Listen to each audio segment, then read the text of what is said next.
ഇരുധ്രുവം. രചന ആത്തൂസ് മഹാദേവ്. അവതരണം സാലിം കരുളായി. അവൻ്റെ കാലുകൾ ഇടറിപ്പോകുന്നു. തൊണ്ടയെല്ലാം ഉരുകുന്ന പോലെ വേദനിക്കുമ്പോൾ ആ മുഖമൊന്ന് ചുളിഞ്ഞു. ശരീരത്തിൽ നിന്നും ഇതിനോടകം തന്നെ ധാരാളം രക്തം ചോർന്നു പോയി. ശരീരത്തിൻ്റെ ആവശ്യത അവൻ്റെ മുഖത്തും പ്രകടമായി തുടങ്ങിയിരിക്കുന്നു. താൻ വീണ് കിടക്കുന്ന ആ പ്രദേശത്ത് തലച്ചോറിൽ അവൻ കോർത്തിട്ടു. ചുറ്റും വിജനമാണ്. തലയെടുപ്പോടെ നിൽക്കുന്ന മരങ്ങൾ, അവയിൽ നിന്നും പൊഴിഞ്ഞു വീഴുന്നത് ഏകാഗ്രതയും ഇരുന്നു. ഭയത്തിൻ്റെ ഒരു കണിക അവനിൽ വിയർപ്പ് തുള്ളിയായി പരിണമിച്ചു. ഏറെ നേരത്തെ പരിശ്രമത്തിനൊടുവിൽ അവൻ ഇരുകാലിലും എഴുന്നേറ്റ് നിന്നതും കാലിടർ വീണ്ടും താഴേക്ക് പതിച്ചു. ശരീരം നുറുങ്ങുന്ന വേദനയിൽ അവൻ ഉച്ചത്തിലൊന്ന് അലറി. അവൻ്റെ ശബ്ദം അവിടെയാകെ മുഴങ്ങിക്കേട്ടതും അത് കാത്തിരുന്നത് പോലെ ഒരു കൂറ്റൻ പക്ഷി ചിറകടിച്ച് എങ്ങോ പറന്നുപോയി. അത് ചെന്നിരുന്നത് ആ വീടിൻ്റെ മേൽക്കൂരയ്ക്ക് മുകളിലായിരുന്നു. ആരെയോ എന്തോ അറിയിക്കുന്നത് പോലെ അതിൻ്റെ വായിൽ നിന്നും ശബ്ദങ്ങൾ പുറപ്പെട്ടു. ഇതിനോടൊപ്പം തന്നെ അവൻ്റെ ബോധം മറഞ്ഞു തുടങ്ങി. അവസാനം ആ പൊട്ടിയിടർന്ന വീടിന് മുന്നിലായി അവൻ നിലം പതിക്കുമ്പോൾ അവൻ്റെ ശരീരത്തിൽ നിന്ന് ചുടുരക്തം ഒലിച്ച് ആ മണ്ണിൽ പടർന്നു. പതിയെ പതിയെ ആ മണ്ണിന് നിറം മാറി കറുപ്പായി തുടങ്ങി. ഉടനടി തന്നെ ആ വീടിൻ്റെ മുൻവശത്തെ വാതിൽ മലക്കെ തുറന്ന് ആരോ തനിക്ക് നേരം നടന്നു വരുന്ന ശബ്ദം അവൻ്റെ ഹൃദയം കേട്ടു. അടഞ്ഞ കണ്ണുകൾ അവൻ വലിച്ചു തുറന്നു. ആ നേരം മുന്നിൽ തെളിഞ്ഞത് അതിസുന്ദരിയായൊരു പെൺരൂപമാണ്. അവൻ്റെ നീണ്ടും മെലിഞ്ഞ കൈവിരലുകൾ അവൻ്റെ ശരീരത്തെ തൊടുമുന്നേ. Perfect shot Vasishtha. നിലത്ത് വീണ് കിടന്ന് അവനെ നോക്കി ഡയറക്റ്റ് വിളിച്ചു പറയുമ്പോൾ അവൻ വേഗം അവിടുന്ന് എഴുന്നേറ്റ് തൻ്റെ ബോഡി ഒന്ന് സ്ട്രെച്ച് ചെയ്തു. Good performance sir. തൻ്റെ കോ ആക്ടറായ നിതാരിയുടെ പ്രശംസക്ക് ഒരു ചെറു പുഞ്ചിരി കൈമാറിക്കൊണ്ട് അവൻ മുന്നോട്ട് നടന്നു. അർജുൻ, ഇനി കുറച്ച് റെസ്റ്റ് എടുത്തോ. അടുത്ത 2 ഷോട്ട് താരയുടെയാണ്. പിന്നെ താൻ ഓക്കെ അല്ലേ?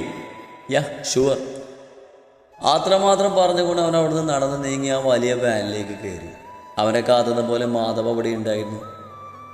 നീ എപ്പോൾ വന്നു? ഗൗരവമുഖത്തോടെ ഇരിക്കുന്ന മാധവനെ നോക്കി അത് ചോദിക്കുന്നതിനൊപ്പം അർജുൻ തൻ്റെ ഷർട്ട് അടിച്ച് മാറ്റി ഹാങ്ങറിലിട്ടുകൊണ്ട് ആ വലിയ സീറ്റിൽ ചാഞ്ഞിരുന്നു. അർജുൻ, എന്താ നിന്റെ ഉദ്ദേശം? ധനു ഇവിടെ? അവൻ ചോദിച്ചതിന് മറുപടി പറയാതെ മാധവ് മറുചോദ്യം ഉന്നയിച്ചു.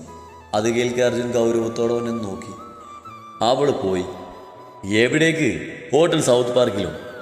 തീർത്തും ദേഷ്യം കൊണ്ട് മേടിച്ച സ്വരമായിരുന്നു അവൻ്റേത്. എങ്കിലും അർജുനിൽ അത് യാതൊരു മാറ്റവും ഉണ്ടാക്കിയില്ലെന്ന് മാത്രമല്ല, അവൻ അടുത്തിരുന്ന ഒരു ഗ്ലാസ് എടുത്ത് അതിലുണ്ടായിരുന്ന ജ്യൂസ് ഒന്ന് സിപ്പ് ചെയ്തു. ശ്രീ വീട്ടിൽ നിൽക്കുന്നത് മാളുവിന് ഇഷ്ടമല്ല. സോ ഞാൻ അവൾ ആ ഹോട്ടലിലേക്ക് മാറ്റി. യാതൊരു ഭാവമാറ്റവും ഇല്ലാതെ അർജുൻ അത് പറയുമ്പോൾ മാധവ് ഒരു നിമിഷം മൗനം പാലിച്ചു. അർജുൻ, എത്ര നാൾ നീ അവൾ അവിടെ താമസിപ്പിക്കും? അവളൊരു പെൺകുട്ടിയാണ്. ഒട്ടും സേഫ് അല്ല അവളവിടെ. അതുമാത്രമല്ല, അവൾക്ക് പിന്നാലെയുള്ളവർ അവളെ അറ്റാക്ക് ചെയ്യില്ലെന്ന് എന്താ ഉറപ്പ്? ഈ അർജുൻ വസിഷ്ഠ ജീവനോടെ ഉള്ളപ്പോൾ സ്ത്രീയെ ഒരുത്തരം തൊടില്ല. ആ മുഖത്തെ ദേഷ്യം നിറഞ്ഞ ഭാവത്തിലുണ്ടായിരുന്നു അവന് പറയാനുള്ള ബാക്കിയെല്ലാം. ഒരുപാട് അനുഭവിച്ചതാ അത്. ഇനിയും കരയാൻ ഇടവരരുതെന്ന് എനിക്ക് നിന്നോട് പറയാനുള്ള അർജുൻ. എന്ന് കരുതി നീ അവളെ നോവിക്കുന്നു എന്നല്ല ഞാൻ പറഞ്ഞതിൻ്റെ അർത്ഥം. മറിച്ച് നോവിക്കരുത് എന്നാണ്. I know Madhav. അവളുടെ ഇപ്പോഴത്തെ സിറ്റുവേഷൻ എനിക്ക് ഊഹിക്കാവുന്നതേ ഉള്ളൂ. അതാ കൈവിടാൻ കഴിയാത്തത്. ഏത് സാഹചര്യത്തിലും അർജുൻ ശ്രീയുടെ കൂടെ ഉണ്ടാവും. ഒരു പ്രതിസന്ധിയിലും അവളെ ഞാൻ ഒറ്റക്കാക്കില്ല. അതുപോലെ അവൾ അവിടെ സുരക്ഷിതയായിരിക്കും. അതിന് വേണ്ടുന്നൊക്കെ ഞാൻ അവിടെ തന്നെ അറേഞ്ച് ചെയ്തിട്ടുണ്ട്. അത്യധികം ഗൗരവത്തോടെ അത്രയും പറഞ്ഞുകൊണ്ട് അർജുൻ അവിടുന്ന് എഴുന്നേൽക്കുമ്പോൾ മാധവും അവനോടൊപ്പം എഴുന്നേറ്റു. ഉച്ചയ്ക്ക് കഴിച്ച ആഹാരം മുഴുവൻ ഛർദ്ദിച്ചതും രക്ഷയാകെ ആവശ്യത കിട്ടും.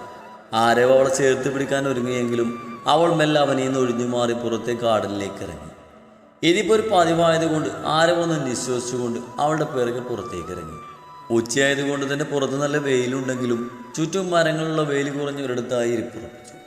അവൾക്ക് അടുത്തായി ആരവ് വന്നിരിക്കുന്നത് അവൾ അറിഞ്ഞുവെങ്കിലും തിരിഞ്ഞു നോക്കാൻ അവൾ കൂട്ടാക്കിയില്ല. ദക്ഷ. പതിഞ്ഞ ശബ്ദത്തിൽ അവൻ മെല്ലെ വിളിക്കുമ്പോൾ അവൾ അത് തന്നെയല്ലെന്ന രീതിയിലെന്ന പോലെ തിരിഞ്ഞിരുന്നു. പെണ്ണെ പ്ലീസ്, ഞാനൊന്ന് പറഞ്ഞോട്ടെ.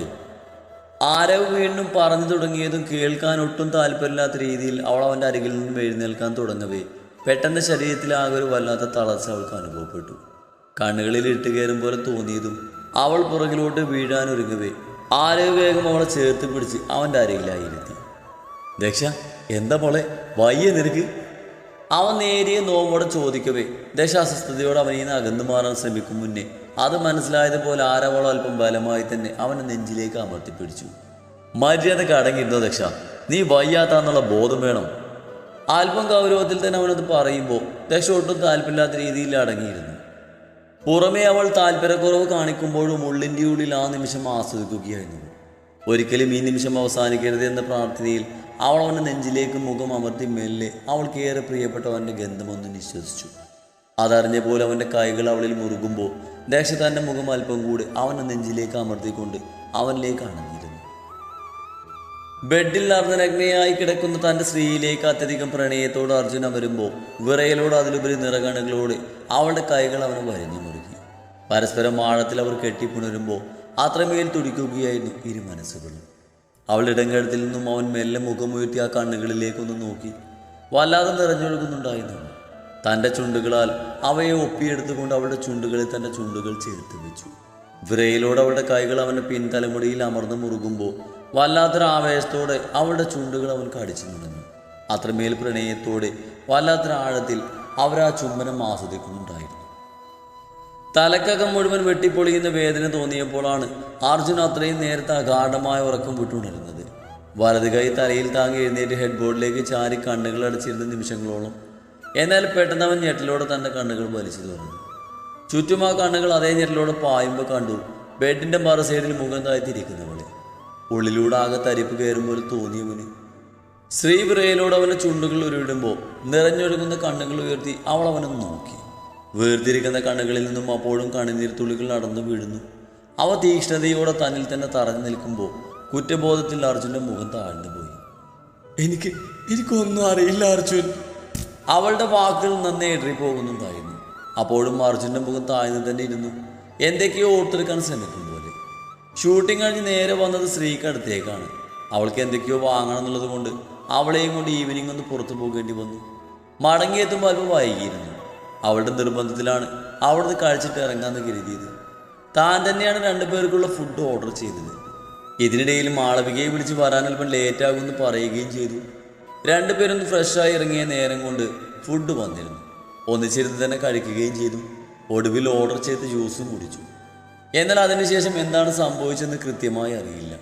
അബോധാവസ്ഥയിലേക്ക് പോയതും സ്ത്രീയെ ബലമായി കീഴടക്കാൻ ശ്രമിച്ചതും അവളാൽ കഴിയുമ്പോൾ തന്നെ തള്ളി മാറ്റിയെങ്കിലും വീണ്ടും വീണ്ടും അവളിൽ ബലമായി അധികാരം സ്ഥാപിക്കാൻ ശ്രമിച്ചു കൊണ്ടിരുന്നതൊക്കെ അവൻ ഓർത്തെടുക്കുമ്പോൾ അർജുൻ തറഞ്ഞിരുന്നു പോയി.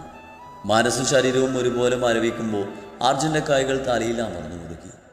കണ്ണുകൾ അടക്കുമ്പോൾ സ്ത്രീയുടെ ശരീരത്തിലേക്ക് അമരുന്നതും അതോടൊപ്പം മറ്റൊരു മുഖം കൂടെ ഉള്ളിൽ തെളിയുമ്പോൾ അർജുൻ കണ്ണുകൾ വലിച്ചു തുറന്നു. മാളവിക. വിറക്കുന്ന ചുണ്ടുകൾ മെല്ലെ മൊഴിയുമ്പോൾ അർജുനാകെ ഭ്രാന്ത് പിടിക്കുന്ന പോലെ തോന്നി. നിമിഷ നേരം കൊണ്ടവൻ ചാടി എഴുന്നേറ്റ് അവിടെ ഉള്ളതെല്ലാം കലിയോടെ തല്ലി തകർക്കുമ്പോൾ ധനഞ്ഞെട്ടലോടെയും പേടിയോടെയും ഒരു സൈഡിലേക്ക് ഒതുങ്ങി നിന്നു. അർജുൻ എന്തൊക്കെ ചെയ്തിട്ടും തൻ്റെ ഉള്ളിൽ ദേഷ്യം അടങ്ങുന്നുണ്ടായിരുന്നില്ല. മുന്നിൽ കാണുന്നതെല്ലാം വാരി നിലത്തേക്ക് എറിഞ്ഞുടക്കുമ്പോൾ ഉള്ളിൽ മിഴിവോടെ നിന്നത് മാളുവിൻ്റെ മുഖമായിരുന്നു. അർജുൻ്റെ ചുവന്ന കണ്ണുകൾ നിറഞ്ഞു. താൻ അവളെ പോലും ഓർക്കാതെ ചെയ്തു പോയ തെറ്റിൽ സ്വയം വെറുപ്പ് തോന്നിയവന്. ആ ദേഷ്യം മുഴുവൻ കൈമുറുക്കി ചുമരിൽ ആഞ്ഞിരിക്കുമ്പോൾ അവ പൊട്ടി ചോരയൊഴുകി. എന്നിട്ട് നിർത്താതിരിക്കുന്ന അവനെ കണ്ട് ധനവൻ്റെ അരികിലേക്ക് പാഞ്ഞു വന്ന് അവനെ പിടിച്ചു മാറ്റാൻ ശ്രമിച്ചുകൊണ്ട് പറഞ്ഞു, അജു, നീ എന്തീ കാണിക്കുന്നത്? നിർത്താനല്ലേ പറഞ്ഞത്? ധനവനെ ബലമായി സൈഡിലേക്ക് തള്ളി മാറ്റി. ഒരു സൈഡിലേക്ക് വേച്ചു പോയെങ്കിലും അവൻ നേരെ നിന്നുകൊണ്ട് അവളുടെ കയ്യിൽ പിടിച്ച് വലിച്ച് മുന്നിലേക്ക് നിർത്തി ആ കവളിൽ ആഞ്ഞടിച്ചു. ധന നിലത്തേക്ക് വേച്ച് വീണുപോയി. നീ ഒറ്റൊരാളാ എൻ്റെ ജീവിതം തകർത്തത്. എന്തിനാണ് എന്നെ കൊല്ലാനായിട്ട് വീണ്ടും എൻ്റെ ജീവിതത്തിലേക്ക് കെട്ടിയെടുത്തത്?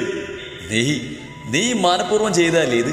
എന്നെ എൻ്റെ പെണ്ണിനെ തമ്മിലകറ്റാൻ പറയടി പന്ന നായിൻ്റെ മോളെ. അർജുൻ ഉച്ചത്തിൽ അലറിക്കൊണ്ട് അവളുടെ മുടിക്കൂത്തിൽ കുത്തിപ്പിടിച്ച് എഴുന്നേൽപ്പിച്ച് ചുമരോട് അമർത്തി പിടിക്കുമ്പോൾ ധന വേദന കൊണ്ട് കരഞ്ഞുപോയി. അവളുടെ ആ വേദന നിറഞ്ഞ കരച്ചിലൊന്നും അപ്പോൾ അർജുൻ്റെ കാതുകളിൽ പതിയുന്നുണ്ടായിരുന്നില്ല. പകരം ഉള്ളിൽ മാളുവിൻ്റെ മുഖവും പുറമെ അടങ്ങാത്ത കലിയും മാത്രം. ഭ്രാന്താണ് അർജുൻ നിനക്ക്? ഞാൻ എന്ത് ചെയ്തെന്നാ? എനിക്കൊന്നും അറിയില്ല. അവൻ്റെ അപ്പോഴത്തെ ഭാവത്തിൽ ഭയം തോന്നിയെങ്കിലും ധനവൻ്റെ കയ്യിൽ കിടന്ന് പിടഞ്ഞുകൊണ്ട് ചോദിച്ചു, അതെടി, അർജുന് ഭ്രാന്താണ്. എല്ലാം ഇവിടെ കൊണ്ട് അവസാനിച്ചു. വീണ്ടും തകർത്തു നീ എൻ്റെ ജീവിതം, എൻ്റെ മാളു. അത് പറയുമ്പോൾ ഇടറിപ്പോയി അവൻ്റെ ശബ്ദം. കണ്ണുകൾ കൂടുതൽ നിറഞ്ഞു വന്നു. ധന നിമിഷം ഞെട്ടലോടെ കണ്ണുകൾ എടുക്കാതെ അവനെ തന്നെ നോക്കി നിന്ന് പോയി. എന്നാൽ വേദന കൊണ്ട് അവളുടെ കണ്ണുകൾ പിടയുന്നുണ്ടായിരുന്നു. കണ്ണുകൾ നിറഞ്ഞൊഴുകി. അത് കണ്ടാവണം അർജുൻ അവളെ പുറകിലേക്ക് തള്ളി മാറ്റി. ധനു ആ തള്ളലിൽ പുറകിലെ ചുമരിലായി വന്നിടിച്ച് നിൽക്കുമ്പോഴും കുടുങ്ങി നിന്നത് അവൻ്റെ വാക്കുകളിലായിരുന്നു. ഞാനാണോ അർജുൻ നിന്റെ ജീവിതം തകർത്തത്? അവൾ ഏതോ ലോകത്തുനിന്ന പോലെ കേൾക്കുമ്പോൾ അർജുൻ മുറുകി വരുന്ന മുഖത്തോടെ അവൾ ഉറ്റുനോക്കി. അതെ, നീ മാത്രം ഇതിനൊക്കെ കാരണം. നിന്റെ തിരിച്ചുവരവിലാ ഈ അർജുൻ്റെ പതനം തുടങ്ങിയത്. എന്നെ വേണമെന്ന് വെച്ച് ഉപേക്ഷിച്ച് പോയ നീ എന്തിനാ വീണന്റെ ജീവിതത്തിലേക്ക് വന്നത്? എന്റെ ജീവിതം തകർക്കാൻ തന്നെയല്ലേ? നിനക്ക് കിട്ടാത്തത് മറ്റാർക്കും കിട്ടാതിരിക്കാൻ വേണ്ടിയല്ലേ നീ ലോ ക്ലാസ് ചീപ്പ് നമ്പർ പ്രയോഗിച്ചത്? നിന്റെ ശരീരം കണ്ട് ഈ അർജുൻ മയങ്ങുന്നു കരുതിയോ നീ? അതിനാണോ നീ ഇന്നലെ?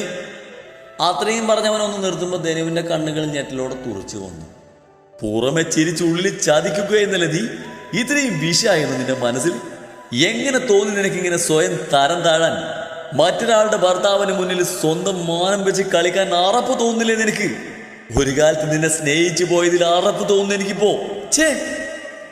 അത്രയും അറപ്പോടെ പറഞ്ഞുകൊണ്ട് അവൻ അവളിൽ നിന്ന് മുഖം തിരിക്കുമ്പോൾ തൻ്റെ കാതുകളിൽ രണ്ടും കൊട്ടിയടയപ്പെട്ടതുപോലെ തറഞ്ഞു നിന്ന് പോയവൻ. അർജുൻ ബെഡിൽ കിടന്ന ഷർട്ട് എടുത്തിട്ട് ടേബിളിൽ ഇരുന്ന വാലറ്റും ഫോണും എടുത്ത് ഡോറ് തുറന്ന് പുറത്തേക്ക് പായുമ്പോൾ ധനു ചുമലിൽ ഊർന്ന് നിലത്തേക്ക് ഇരുന്നു പോയി. അസ്വസ്ഥമായ മനസ്സോടെ റൂമിൽ ഇരിപ്പുറക്കാതെ അങ്ങോട്ടും ഇങ്ങോട്ടും നടക്കുകയാണ് മാളു. ഇന്നലെ രാവിലെ ഷൂട്ടിങ്ങിന് പോയ അർജുൻ ഈ നിമിഷം വരെ തിരികെ വന്നിട്ടില്ല. രാത്രി ഒരുപാട് നേരം അവനെ കാത്തിരുന്നെങ്കിലും ഇടയ്ക്കെപ്പോഴോ കണ്ണുകൾ അടഞ്ഞുപോയി. നേരം പുലരുമ്പോൾ തനിക്കരികിൽ അവൻ ഉണ്ടാവുമെന്ന് കരുതിയെങ്കിലും നിരാശയായിരുന്നു ഫലം. സമയം കടന്നു പോകും തോറും തൻ്റെ മനസ്സ് പോലും വല്ലാതെ അസ്വസ്ഥമാകുന്നത് അവൾ അറിയുന്നുണ്ടായിരുന്നു. താഴെ പോയി ആരോടെങ്കിലും ചോദിക്കണമെന്നുണ്ടെങ്കിലും അവരുടെ പ്രതികരണം എന്താവെന്ന് ഓർത്തപ്പോൾ അവൾക്കതിന് കഴിയുന്നുണ്ടായിരുന്നില്ല. ഒടുവിൽ രണ്ടും കൽപ്പിച്ച് അവൾ താഴേക്ക് ഇറങ്ങാൻ തുടങ്ങുമ്പോഴാണ് പെട്ടെന്ന് അർജുൻ ഡോറ് തുറന്ന് റൂമിലേക്ക് വരുന്നത്. ഒരു നിമിഷം അവളുടെ കണ്ണുകളൊന്ന് വിടർന്നു. എന്നാൽ ആ വിടർന്ന കണ്ണുകൾ നിമിഷ നേരം കൊണ്ട് കെട്ടിവെച്ചിരിക്കുന്നവൻ്റെ വലത് കൈയിൽ പതിയുമ്പോൾ അവളൊന്ന് ഞെട്ടി. അർജുൻ, എന്താ ഇത്? കൈക്കെന്താ പറ്റിയേ? അവൾ വേഗം അവൻ്റെ അരികിലേക്ക് വന്നുകൊണ്ട് ആ കയ്യിൽ പിടിച്ച് വെപ്രാളത്തോടെ ചോദിക്കുമ്പോൾ അർജുൻ കണ്ണുകൾ ചിമ്മാതെ അവളുടെ മുഖത്തേക്ക് തന്നെ നോക്കി നിന്നു. പിടപ്പോടെ തൻ്റെ മുഖത്തേക്കും കയ്യിലേക്കും മാറി മാറി നോക്കുന്ന ആ കണ്ണുകൾ നിറയുന്നതായി തോന്നിയവന്.